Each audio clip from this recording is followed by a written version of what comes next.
Morning, ladies and gentlemen. Hope you're all well. John Harris, it's an illusion. I've mentioned this before, to be honest. I've mentioned it a few times. It's quite old. This video is 13 years old up on YouTube. It's possibly older than that, to be honest, but it's in that kind of region. I believe John here has died now, and I believe he died some years ago. Um, well, this is about the law, about kind of what you think's happening or what you're told's happening, and then what's kind of really happening, to be honest. Hence the name of the video, It's an Illusion. Um, so it's very interesting, to be honest. It's on for 53 minutes, the video, so I won't get anywhere near playing it all. So it's on John Scooby's channel, this one, but I think there's a few copies of it on the internet and a few different people have put it up. I'll play a little bit. And this is what you're about to see. As you see this at the moment, this is probably how you would see our country. Actually, I'm going to walk around here because it's easier. So as you would see our country, you would see there's a parliament, and then people in that parliament are meant to represent you because you elect them to do that. That's what you believe. You believe in politics. A lot of people believe in politics. You believe that the political parties are elected in power to serve you, to make sure that everything in your country runs right, to make sure you're looked after. You believe that Acts of Parliament, statutes are laws, and you have to abide by these laws. That these laws are statutory instruments, this is how they're enacted. And they're laws as well that you have to abide by. You believe it, most people believe in the word a constitution, a constitutional set of laws made up of statutes. And people say to me, society's broken. Well, what I'm going to tell you today is it's not broken. It works exactly the way it was planned to work. Because this goes back hundreds of years. This is not something that's new. And there's courts of justice.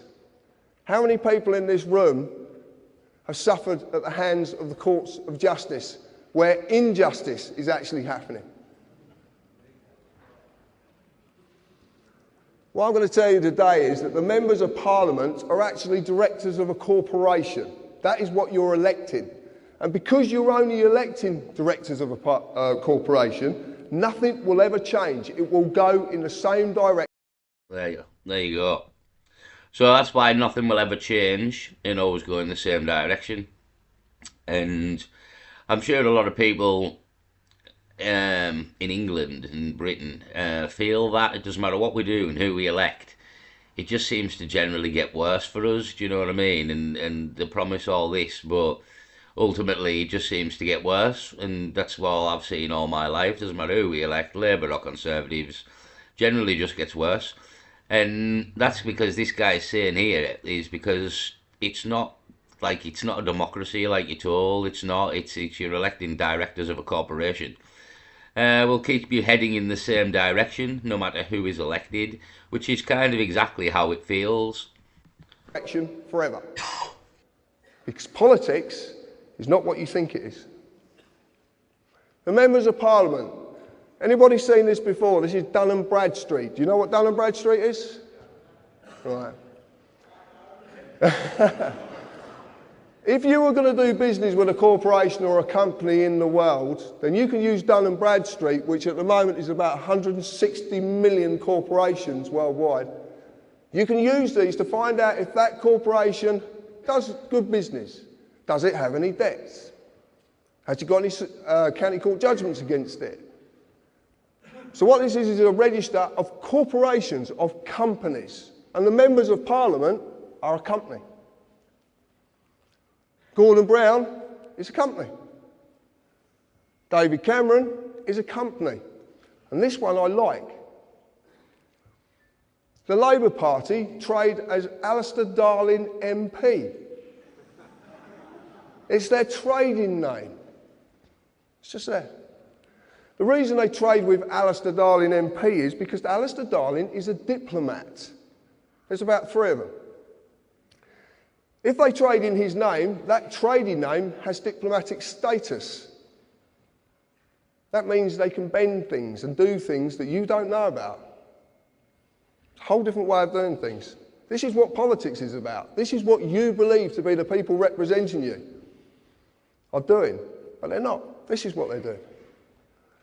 So we look at politics as pertaining policy, an administration of a government, a plan or a course of action, also defined as a political party, corporation, written contract or a certificate of insurance. Acts of Parliament become statutes, primary legislation. You know what legislation is? You've heard this word, yeah? No? Internal or enacted, enforced by statutory instruments, which are secondary legislation. Council tax is a statutory instrument enacted on the 1st of April 1993 under the primary legislation, the Local Government Finance Act of 1992. But when we look at a statutory instrument, we find it's a created, written, legal contract. It's not law. Where does it say it's law? Can you see it?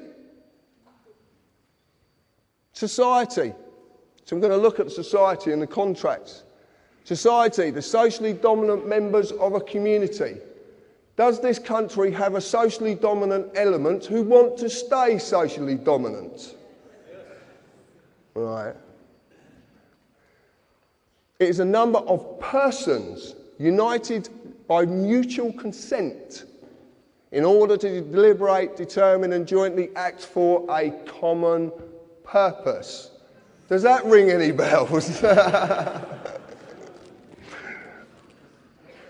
Contract is an agreement between two or more persons that creates or modifies an existing relationship. Offer, consideration and acceptance must be there or exist for a contract to be made.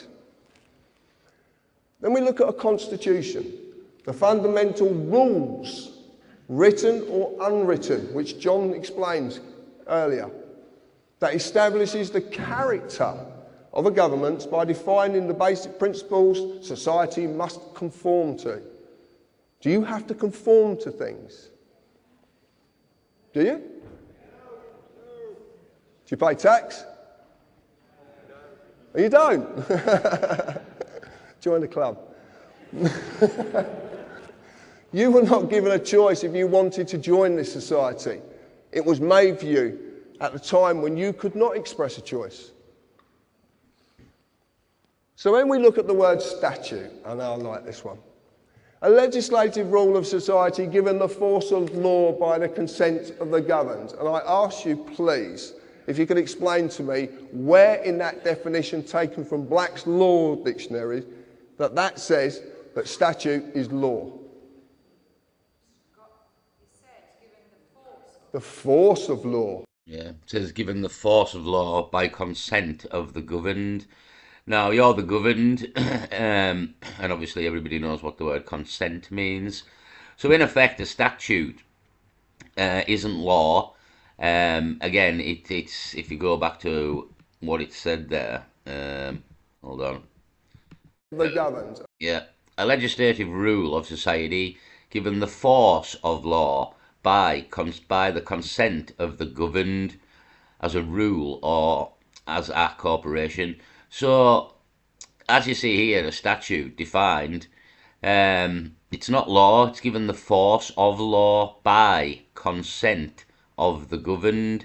So, in effect, if you consent to a statute, admit to it, or, I mean, it goes into this really, this is what the video is about.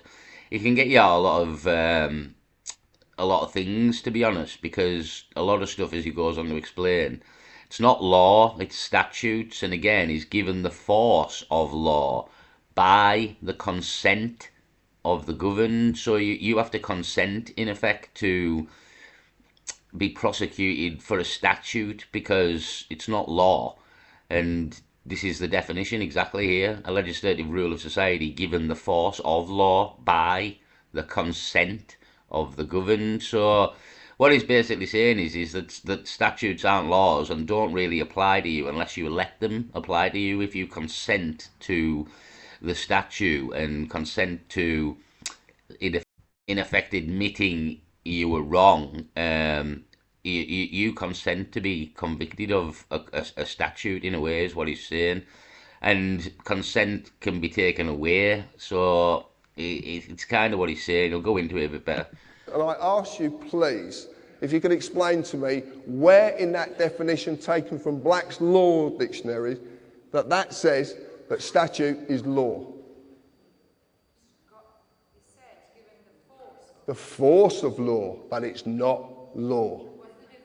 Right. I will get to that. Not quite yet, but I will get to it. From the neuter, everybody must know this word status. Is what our society, what does it rely on? Status. Yeah? That's what we want to do, don't we? We want to be better in status. More money, bigger car, bigger this, bigger that, better than next door neighbour. That's the word, status. And it all comes from this. Status is the legal character of a condition or condition of a person or a thing. It's not real. It's imaginary. Okay? Completely imaginary. In the definition, it actually shows that it's not law. It's given the force of law, which means it will apply to you if you consent. What does the word consent mean? Exactly. So what happens when you don't agree? It isn't law. Can't be given the force of law. By its own definition, it only applies to a person and not a man or a woman. How many people in the audience today think they're a person? Oh, come on. Yeah, right. The United Kingdom is a corporation.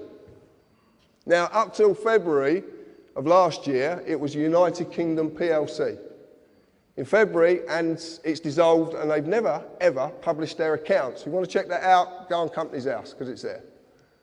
On Dun & Bradstreet, they're now registered as United Kingdom Corporation Limited. Any corporation has employees. The employees are not just civil servants, they're all of you. Every one of you.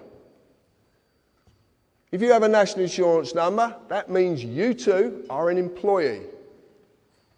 Company policy of this corporation requires you as an employee to pay tax, follow all the legislative rules of that corporation, in this case, statutes. As in any company, if you break the rules, you will be disciplined under that company's legislation. The police of the United Kingdom Corporation are all companies too, run for profit. Because that's what companies basically do. They run for profit. And who are they making profit for?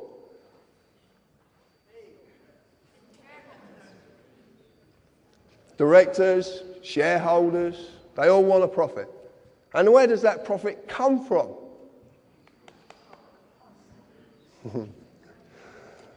The corporate policy enforcement officers, their job is to enforce the rules of the corporation. The courts of the United Kingdom Corporation are all companies run for profit as well. If you break the rules, you will get an invite, which is a summons. You will to their place of business to discuss your punishment. Except that they are not inviting you, you just think they are. Even the highest court in the land is a corporation, the House of Lords. So, we believe that the courts are issuing us justice. We believe that we're going to get a lawful trial. There is a massive difference between lawful and legal. Massive difference. You like this picture? This is very, very important. I want to explain something. During my life growing up, I am a fully fledged carpenter as well. And that's all I do. I'm just a working class man. All through my life, I was a bit of a bugger when I was young, to say the least. And there was a a policeman called Mick Reed, who was a very dear friend of mine who helped me incredibly when I was young. Because when I was growing up, I didn't fit into anything. I didn't fit into any group, or I didn't fit a slot. I always questioned everything, and I questioned discipline. I questioned authority if I thought it was wrong. And I suffered for it as well, many, many times. But Mick showed me that there is what a real policeman's about. And this is where this comes from. This is where I understand this now. A policeman, a human being, his duty under common law of this land is to serve and protect every individual in this land. You've heard Albert say this today. That is his duty. That is what he does his job for, to serve and protect and never, ever delay right or justice to any individual in this land. That's their job. They must uphold the common law. But they have a fiction attached to them called a police officer. Now, if you look at the word officer, it comes from the corporate world. What's a CEO? Chief Executive Officer. It's all officers. They're unbelievable. This man on my right is who enforces statutes on you. This man protects you.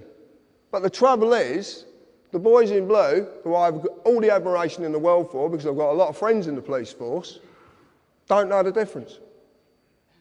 They don't know the difference anymore. And some of them didn't know the difference in the first place, because they're being told wrong. They're not being told about this bit, they're only being told about this bit. And funny enough, I had a conversation with Albert the other day, and he was telling me some things that are going on in the police force regarding their training at the moment. And all of them are being trained to be this. Okay? So when you meet these people... If you're old enough as well, you kind of, for me, if you're old enough, you've kind of seen that, like, they went from sort of in the 80s and maybe the early 90s, from being policemen to being officers, and sort of that whole human being element. I don't know if everybody sort of gets what I'm saying, and kind of gets what we've seen over the years, that now they're sort of more militarized, and like just they're not the Bobby on the beat kind of thing, and it's, I don't know, they're just militarized enforcement officers in a way. I kind of get what he says, and kind of seen the change from them being this to the sort of being this. And yeah, for me, I kind of get what he's saying here over the years, how they've sort of went from being these people who protect the law to being sort of corporate employees who are out to collect revenue, enforcing statutes of the United Kingdom Corporation, as he says. Meet these people. What we're trying to do is, I wouldn't say educate them. We're trying to bring them to an understanding of what they really are and what they're supposed to do. And I recently, same as Albert did, I went for a police force from down the bottom to a chief inspector. I made a chief inspector, overall statutory legislation, and you go back to common law. Anybody can do it. You just got to know the language to speak, because there's a language they're using against you that you do not understand. Legalese. You might think you do, because it's English, but it's their language. It's called legalese. It's a language of the law society. Any society, I'll go into this in a bit, but any society, you can start a society tomorrow and create your own language. Anybody can do it. So we need to just gently tell these people. Now, we have methods of talking to these people that sometimes prevents us being dragged down ourselves. And I will be going into that. But it doesn't always work. Because if they're going to slap the cuffs off you and drag you away, they're going to do it. Okay? But as well, it's a lot of people, once they do drag you away, you admit to stuff, you sign stuff. Basically, you say nothing and sign nothing. And it's like we've talked about before. Anything you can say will be used in evidence against you in a court of law. So you literally say nothing at all, and you sign nothing. You might sit in the cell for a while, but ultimately, if you sign nothing and say nothing, depending on what it is, again, if you haven't if you haven't broke common law and it's just a statute, it says there a consent of the governed. You kind of have to consent to it. Signing for anything is consent. So basically, the thing is for statutes, if you go to jail or they get you in the interrogation rooms and things like that, the general course of action, as I've said before, is basically say nothing, sign nothing. And ultimately, the police have to do their job and prove something.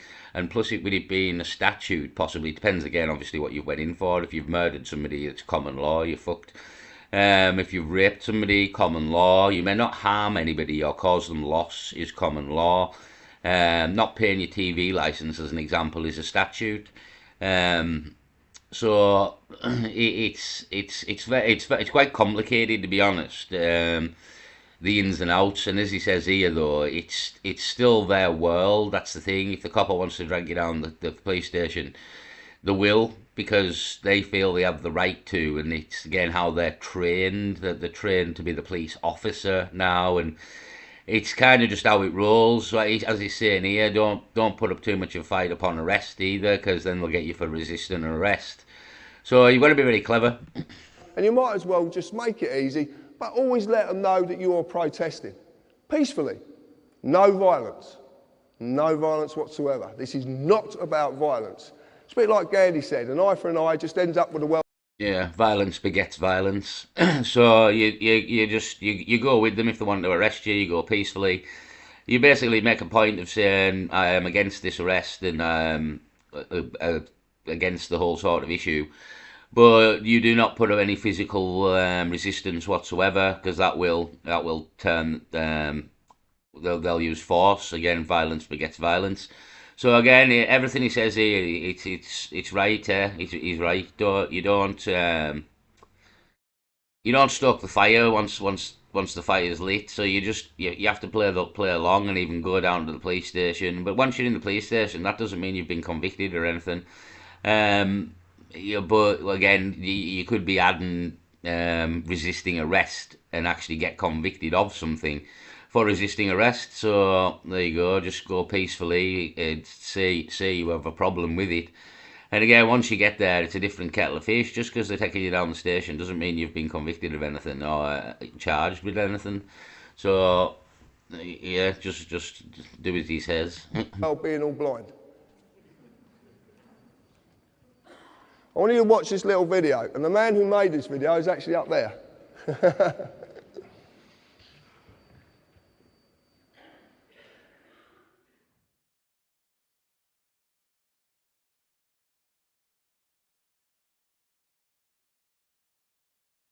So I'll pause it. You are in a common law jurisdiction. This means that no civil law statute applies at any point unless you consent to it. If you commit a common law offence, such as breaching the peace, expect to feel the long arm of the law on your collar. However, as we are about to see, some officers believe that you are in some jurisdiction, perhaps civil, and it's high time we pointed it out. And I believe that you are in some other jurisdiction, perhaps civil, and it's about high time we pointed it out, sorry. So I think this might be a video of a copper and them being told the law, possibly. It's a long time since I've seen this.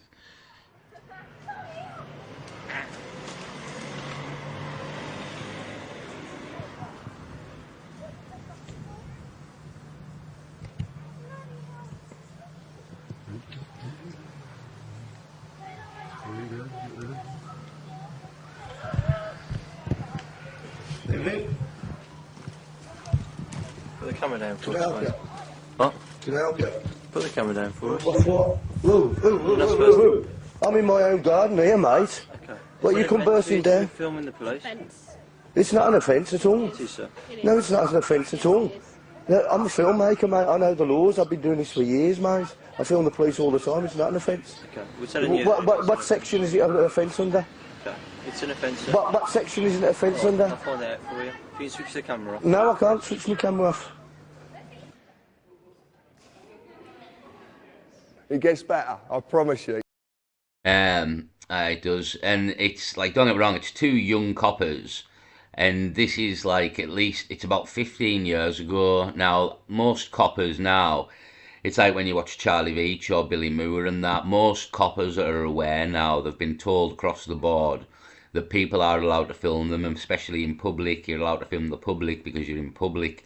And as Charlie Veach and Billy Moore does, they film the police, and they're allowed to, and the police have no qualms with this, because since this and in the 15 years that have passed, it's went out to the police. There has been some sort of thing to tell the police that they are allowed to be filmed in public and people are allowed to film, especially with the amount of YouTubers on the go, like Charlie Veach and Billy Moore and hundreds more. It's kind of been things. So this was a while ago, this was 15 years ago, but it's just a good example of how they're wrong and they're still trying to push the issues without trying to be wrong. So trying to use the power that they have in a way to intimidate somebody as well, but Lado's not having it. It's quite a good video. I don't know if I'll get it all in for the rest of this video. I'll have to maybe make a part 2. It gets better. If you can't read it, I will explain it after. I'm not doing nothing wrong. I'm in my own garden. You've come round our path. I do this all the time, mate. Get this in as well. Get the mobile phone, the solicitor. Mate, this is a free country. Spend the next fucking 5 minutes trying to figure out what fucking law he's broke when he hasn't broke yet. You're entitled by law, yeah?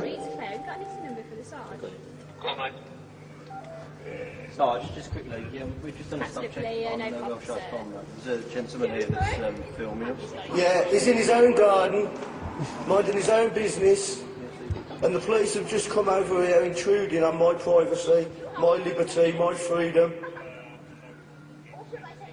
It's not illegal. I do this all the time. I film the police all the time down here. I film the inspector at the meetings, mate. I think you've got it wrong. What's your name? Sorry, sir.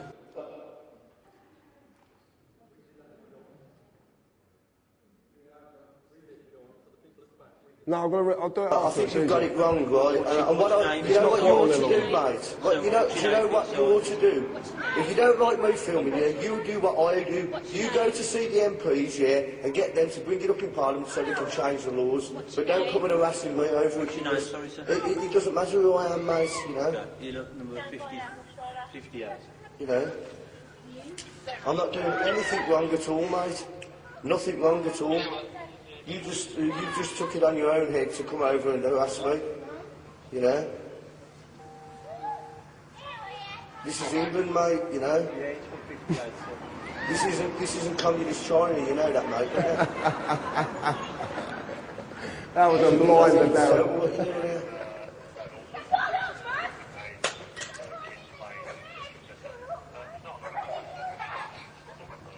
Yeah, it's not an offence, mate, see. We can more pick that up better than your ears. I said the camera would pick it up better than his ears. Pick what up? It doesn't matter. What do you mean, pick what up? It doesn't matter. You're just trying to make an issue here, and I'm not biting for you. I'm not doing anything wrong. What did you say? I'm not doing anything wrong. What have you just said to that? It doesn't matter. I'm not doing anything wrong. I haven't done anything wrong. What are you trying to make an issue for? I've not broken no laws. You come over here harassing us, mate.